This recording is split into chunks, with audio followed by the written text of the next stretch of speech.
नमस्कार, मैं doctor Anupama Saxena LBS college Kotputli से तृतीय वर्ष राजनीति विज्ञान की इस कक्षा में आप सभी का स्वागत है।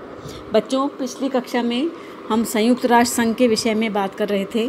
आज इसी चर्चा को आगे बढ़ाते हुए मैं संयुक्त राष्ट्र संघ के प्रमुख अंग महासभा के बारे में आपको बताऊंगी। संयुक्त राष्ट्र महासभा संयुक्त राष्ट्र के 6 अंगों में से एक है। केवल यही एक संस्था है जिसमें संयुक्त राष्ट्र के सभी सदस्यों को समान प्रतिनिधित्व प्राप्त है। वर्तमान समय में संयुक्त राष्ट्र में 193 सदस्य हैं।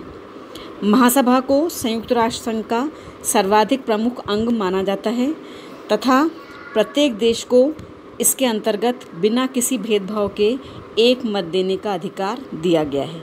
यद्यपि वे अपने 5 प्रतिनिधि भेज सकते हैं। महासभा का प्रतिवर्ष सामान्यतः एक अधिवेशन होता है जो सितंबर से प्रारंभ होकर लगभग दिसंबर तक चलता है। महासभा के सभापति को यह अधिकार है कि वह सुरक्षा परिषद की सिफारिश पर या अपने आधे से अधिक सदस्यों की मांग पर एक या अधिक विशेष अधिवेशन बुला सकती है। 1978, 1982, 1988 में इस तरह के विशेष सम्मेलन निशस्त्रीकरण के प्रश्न पर बुलाए गए थे। सुरक्षा परिषद की अपील पर 24 घंटे के भीतर विशेष अधिवेशन बुलाना महासभा के लिए अनिवार्य होता है। इसका एक मुख्य उदाहरण है स्वेज नहर के राष्ट्रीयकरण के प्रश्न पर 24 घंटे के अंदर महासभा का अधिवेशन बुलाया जाना। महासभा की एक कार्यसूची होती है। महासभा का सभापति जुलाई में ही एजेंडा तैयार करवा लेता है जिसके अनुसार महासभा को कार्य करना होता है। महासभा स्वयं अपने कार्य प्रक्रिया के नियम बनाती है तथा उसमें संशोधन भी वह स्वयं ही करती है। सभी महत्वपूर्ण प्रश्नों पर निर्णय उपस्थित तथा मतदान करने वाले देशों के बहुमत से किया जाता है तथा साधारण प्रश्नों का निर्णय बहुमत से होता है। महत्वपूर्ण विषय हैं शांति तथा सुरक्षा, परिषद के सदस्यों का निर्वाचन, राष्ट्रों की सदस्यता निलंबन अथवा निष्कासन। इसके साथ ही साथ महत्वपूर्ण प्रश्नों में वित्तीय प्रश्न भी शामिल हैं। महासभा का एक सभापति भी होता है। महासभा प्रतिवर्ष अपने प्रथम अधिवेशन में 1 वर्ष के लिए अपने सभापति का निर्वाचन करती है। सामान्यतः सभापति किसी छोटे देश से लिया जाता है तथा अधिवेशन आरंभ होने के पूर्व ही उसके नाम पर सहमति प्राप्त कर ली जाती है। संयुक्त राष्ट्र के प्रारंभिक वर्षों में तथा तत्पश्चात शीत युद्ध के दौरान इस पद के लिए कड़ा मुकाबला रहा। महासभा अपने प्रथम अधिवेशन में ही सभापति के अतिरिक्त 7 उपसभापतियों तथा 7 स्थायी सदस्यों के अध्यक्षों का चुनाव भी करती है। ये सभी सदस्य मिलकर एक समिति का निर्माण करते हैं जो सभापति को परामर्श देने का कार्य करती है। निर्वाचन के समय यह ध्यान रखा जाता है कि प्रत्येक देश को इन समितियों में समान प्रतिनिधित्व प्राप्त हो। इसके अलावा महासभा की समितियां भी होती हैं। महासभा की सदस्य संख्या अत्यधिक होने के कारण वह अधिक प्रभावशाली ढंग से कार्य करने के लिए अपनी 7 समितियों का गठन करती है।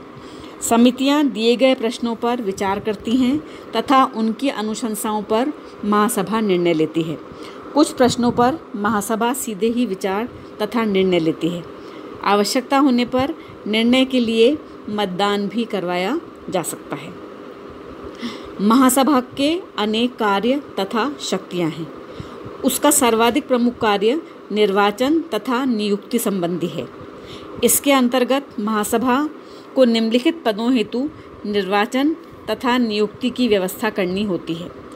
सुरक्षा परिषद के 10 अस्थायी सदस्य, आर्थिक तथा सामाजिक परिषद के सदस्य, न्यास परिषद के सदस्य, सुरक्षा परिषद की अनुशंसा पर महासचिव की नियुक्ति, सुरक्षा परिषद की सिफारिश पर नए देशों को अपनी सदस्यता प्रदान करना, अंतर्राष्ट्रीय न्यायालय के न्यायाधीशों का निर्वाचन करना इत्यादि। इसके अतिरिक्त महासभा के शांति और सुरक्षा से संबंधित कार्य भी हैं। इस संबंध में महासभा को विस्तृत शक्तियां प्राप्त हैं। वह किसी भी प्रश्न पर बहस कर सकती है, विचार कर सकती है, ध्यान आकर्षित कर सकती है, सूचित कर सकती है तथा अध्ययन आरंभ करवा सकती है। इस संबंध में महासभा पर एकमात्र प्रतिबंध यह है कि वह ऐसा उन मामलों में नहीं कर सकती जो पहले से ही सुरक्षा परिषद के विचाराधीन हों। यह उन सभी प्रश्नों की तरफ सुरक्षा परिषद का ध्यान आकर्षित करती है जिनके द्वारा विश्व शांति तथा सुरक्षा को खतरे की संभावना हो। यही नहीं, महासभा विवादों के शांतिपूर्ण समाधान के लिए अपने सुझाव भी दे सकती है, जिसमें सदस्य देशों में मैत्रीपूर्ण संबंध बने रहें। महासभा राजनीतिक क्षेत्र में अंतर्राष्ट्रीय सहयोग बढ़ाने, अंतर्राष्ट्रीय कानून का विकास करने तथा आर्थिक, सामाजिक, सांस्कृतिक, शैक्षणिक तथा स्वास्थ्य के क्षेत्र में मानव अधिकारों की सुरक्षा तथा सभी को बिना किसी भेदभाव के मूल स्वतंत्रताएं दिलाने के लिए स्वतंत्र अध्ययन आरंभ करवा सकती है तथा इस संबंध में अनुशंसाएं भी कर सकती है। यद्यपि महासभा के पास कोई वैधानिक शक्ति नहीं है तथा वह सिर्फ सदस्य राष्ट्रों से अपील ही कर सकती है जो उन पर बाध्यकारी नहीं होती तथा वह स्वतंत्र संप्रभु राष्ट्रों के आंतरिक मामलों में कोई हस्तक्षेप नहीं कर सकती। लेकिन क्योंकि महासभा की अनुशंसाओं को सामान्यतः विश्व जनमत का समर्थन प्राप्त होता है, इसलिए इसके पीछे एक प्रकार का नैतिक बल अवश्य बना रहता है। इन कार्यों के अतिरिक्त महासभा के निरीक्षणात्मक कार्य भी हैं। इस कार्य के अंतर्गत महासभा संयुक्त राष्ट्र के सभी अंगों के कार्यों का निरीक्षण, नियमन तथा नियंत्रण करती है और सभी अंगों के कार्यों के लिए वार्षिक प्रतिवेदन भी प्राप्त करती है। अन्य विशिष्ट प्रतिवेदनों पर वह विचार करती है और इस रूप में सभी अंग महासभा को अपने कार्यों की विस्तृत जानकारी भेजते हैं। इन सब कार्यों के अतिरिक्त महासभा के पास वित्तीय कार्य भी हैं। इस क्षेत्र में महासभा का सर्वाधिक महत्वपूर्ण कार्य है संयुक्त राष्ट्र के बजट को स्वीकार करना तथा सदस्य राष्ट्रों से उनके लिए निर्धारित अंशदान प्राप्त करना। इसी के साथ महासभा अपने सभी विशिष्ट अभिकरणों की वित्तीय व्यवस्था भी करती है। वित्तीय कार्यों के अतिरिक्त महासभा के पास संवैधानिक कार्य भी हैं। महासभा को संयुक्त राष्ट्र के चार्टर में संशोधन के अधिकार भी प्राप्त हैं। अपने 2/3 बहुमत से यह चार्टर में संशोधन कर सकती है, किंतु इन संशोधनों को मान्यता तभी प्राप्त होती है जब संयुक्त राष्ट्र के 2/3 सदस्य इन संशोधनों को संवैधानिक प्रक्रिया से मान्यता प्रदान करते हैं।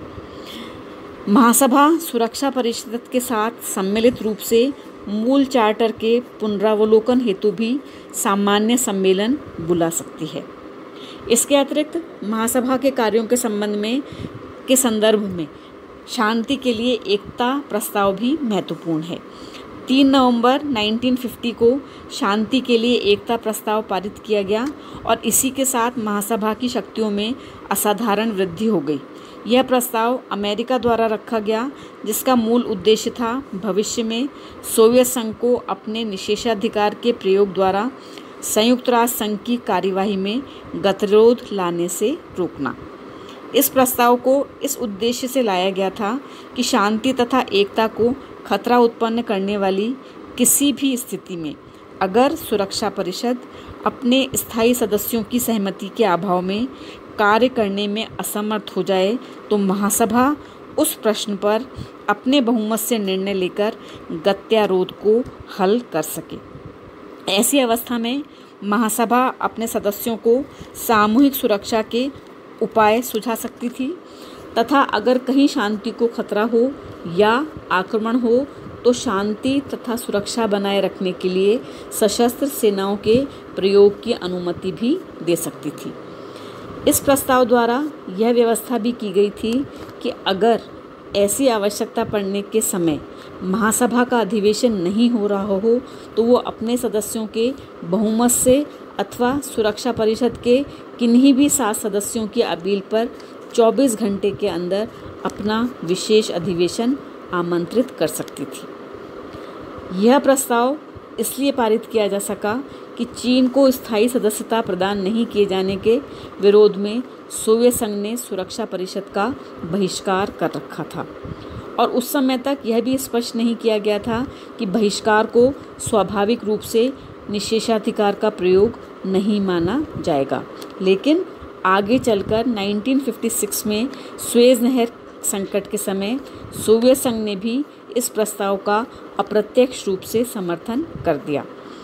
इस प्रस्ताव के पारित होने से महासभा की शक्तियाँ अत्यधिक बढ़ गईं, किंतु इसकी शक्ति को उस समय धक्का लगा जब 1960 में कॉन्गो संकट के समय इस प्रस्ताव को प्रभावी रूप से लागू नहीं किया जा सका।